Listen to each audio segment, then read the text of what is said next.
Hey guys, it's your boy Eazy again. Welcome to my garage. Today, let's dive into the world of motorcycle suspension, focusing on two key concepts, sag and preload. Understanding and adjusting sag is going to transform your ride for the better, so let's get started.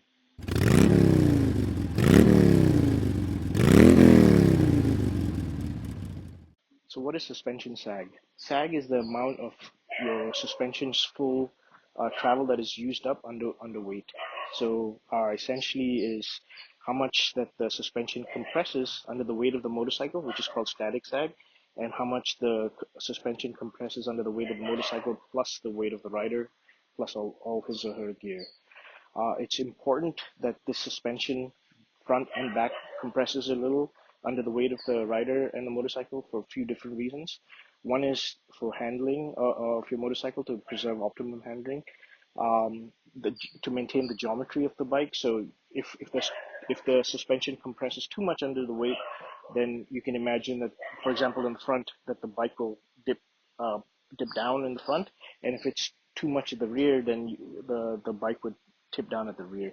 So you want to preserve the geometry so it handles properly in when you're accelerating or in curves. Second is obviously for rider comfort. You want the so again you want a little bit of compression under regular weight so that when you do go over holes, the suspension can expand again and then maintain traction with the ground. So for safety, and for also for rider comfort, you want the suspension to be able to eat up all the bumps and the holes in the road. And as I mentioned, for traction. Motorcycle manufacturers typically set up the bike for the average rider with the average gear. But if you are, for example, a very small person or a very large person, chances are you're going to have to adjust your sag to suit your body type, your body weight, as well as your riding preferences, whether you ride too hard or don't ride too hard.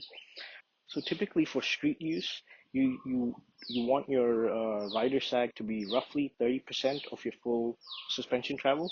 So for example, if your front suspension travel is 200 millimeters, that means that from fully extended to fully compressed, that's a 200 millimeter range.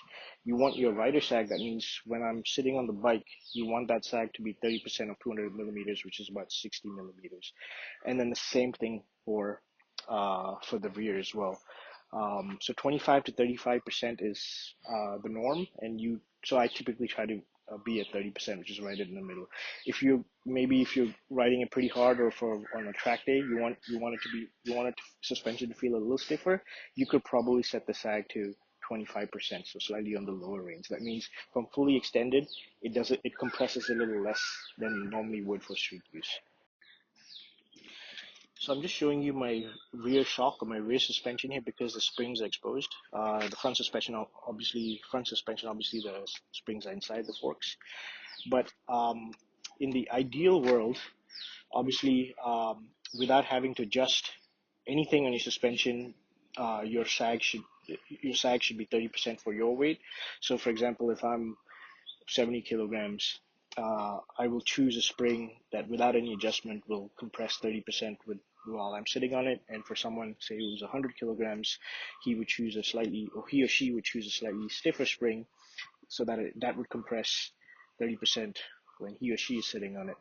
But that'll be impossible for a motorcycle manufacturer to do, to provide different springs for different people. So what they do instead is they allow some level of adjustability, and that is what's called preload. So preload is just basically the initial tension on the spring that you can change, so that when you sit on it, you can adjust how much of the suspension travel is used up. So, for example, if when you sit on it, your suspension compresses a lot more than the 30%, you may want to increase the initial tension on the spring so that um, when you sit on it, it won't compress. Say 40%, it will only compress 30%. And for example, if it doesn't compress enough, you may want to release some of the preload, so release some of the tension, so that when you sit on it, it'll compress to your desired 30%. So one thing to note is that increasing the preload or decreasing the preload is not gonna change the stiffness of the spring. That's gonna remain constant. So while you might get the feeling of the suspension feeling stiffer or softer by increasing or decreasing the preload, the spring stiffness doesn't change. To change that, you're obviously going to have to change the spring itself. All adding or removing preload does is changing where the range of the suspension, the spring that you're starting from. So, for example, if I add preload and I add initial tension and compress the spring a little, your suspension travel is going to start from that and going to compress a little more. And same if I remove preload, instead of starting from here, your suspension travel is going to start from here and then compress, right? So just keep that in mind. Um, Now, shocks and suspensions, they have different ways of adjusting preload. My bike, which is the Himalayan 450, the Royal Enfield, the new one, comes with this adjusting nut, which I can turn to add tension to the spring or release tension to the spring by using a C-spanner. This comes in the toolkit, and your bike, if it has one of these shocks with these adjustable nuts, should have this tool in your toolkit as well. Some bikes come with knobs that you can turn to again increase or decrease preload. Those are usually hydraulically adjusted, so they have hydraulic oil to adjust the preload. And some bikes come with um, some bikes you can pump air pressure to again increase or decrease preload. And some bikes are non-adjustable at all. So if you have a bike that has no adjustability, then you can probably stop watching this video right now. So first thing you're going to want to do is check your owner's manual to see what the full range of your suspension is, the suspension travel. So for my bike, the front and the back both are 200 millimeters of suspension travel. That means from a fully extended state to when the suspension is fully compressed, the bike will lower 200 millimeters at the back and 200 millimeters at the front. So check your owner's manual to figure out your suspension travel for your bike. So mine is 200 millimeter front and back. Now I don't know, I don't have a reference for the 200 millimeter where it is because it's somewhere here as the wheel gets towards the frame when the suspension compresses. So what you can do is mark a point on the frame of the bike that is directly above the axle, right? And you can use those 2 points, the axle and then the point on the bike that is vertically above it, as reference points. So I put a little piece of red tape here to mark that. And what I want to do is then measure this distance um, as accurately as you can. So I've got exactly 63 centimeters or 630 millimeters. So that's when the bike, when the suspension is fully extended. One thing, as you probably noticed, and I forgot to mention, I'll mention it now. Obviously, make sure the rear wheel is off the ground if you're measuring the rear suspension travel. So use your center stand if you have one, or get a friend to help you put the bike on the side stand and have the friend lift up the rear wheel off the ground and then measure it. So you want to measure this distance when with the rear wheel off the ground and the suspension fully extended. Okay, so I've got this value 63 centimeters. Now what I'm going to do is get the bike off the center stand and I'm going to sit on it.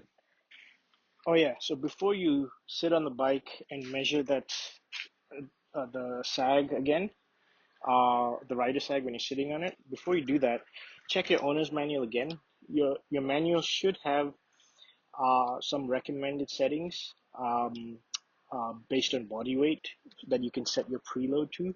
So, for example, my shock has 6 notches that I can basically 6 settings. While this being the first one, you can see them here, and there are six set settings, and then basically they increase or decrease preloads 6 times.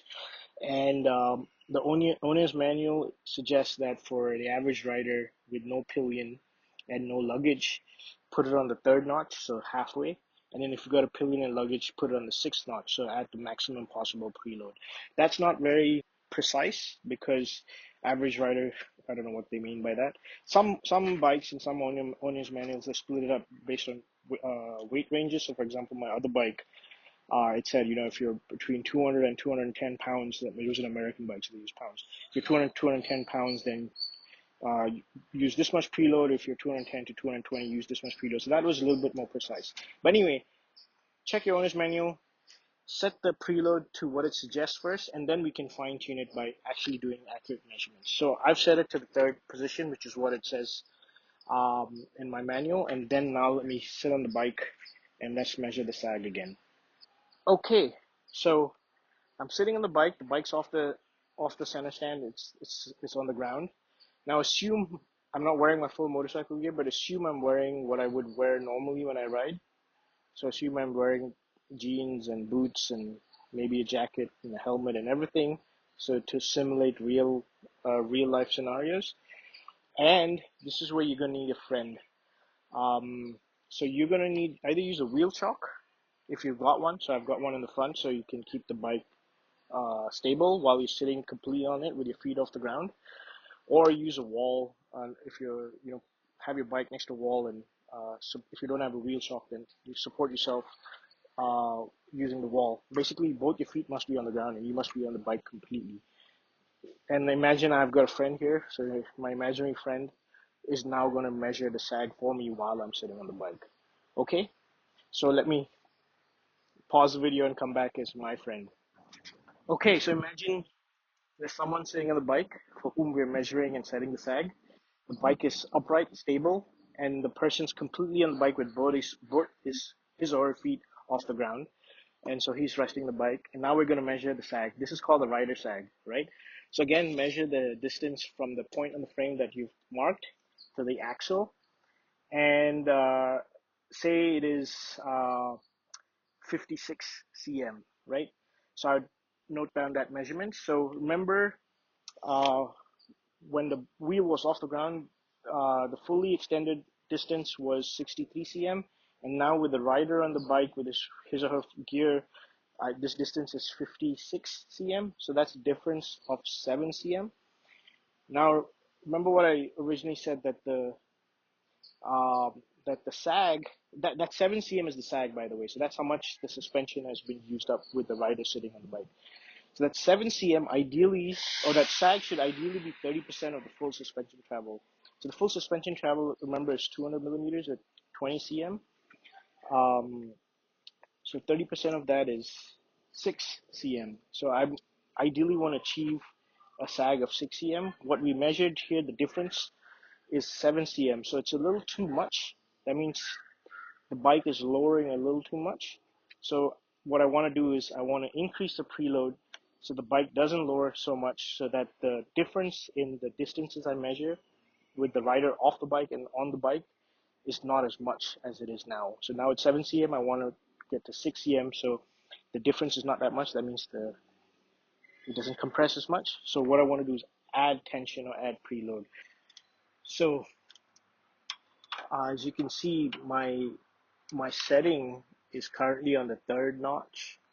So 1, 2, 3, there's 6 notches. So I want to add preload. So I want to basically add tension to the spring. So I want to put this notch, put this thing here on the fourth notch, so it compresses the spring a little bit more. So use your C-spanner to turn this adjusting nut to move this to the fourth notch. Once you've done that, again, have the rider sit on the bike and then measure the distance again, and then subtract that from the fully extended distance, which is 63 cm, and then you're trying to get as close to 6 cm as possible. That's the rider sag of 6 cm, which is 30% of 20 cm, right? So keep playing and adjusting these until you hit a rider sag of 6 cm for my bike. Again, if your suspension travel is say 240 millimeter, then your rider sag should be slightly more than 6 cm, 30% of 240 millimeter. Yep. So that's how you measure and set sag for your rear suspension. For your front suspension, the process is pretty much the same. So first you got to measure the full extension. So again, put your bike on the center stand or have your friend help you lift up the front wheel off the ground. So with the front wheel off the ground, if you have got upside down forks, you could just measure the the length of the exposed inner tube, right? And that'll be your fully extended length.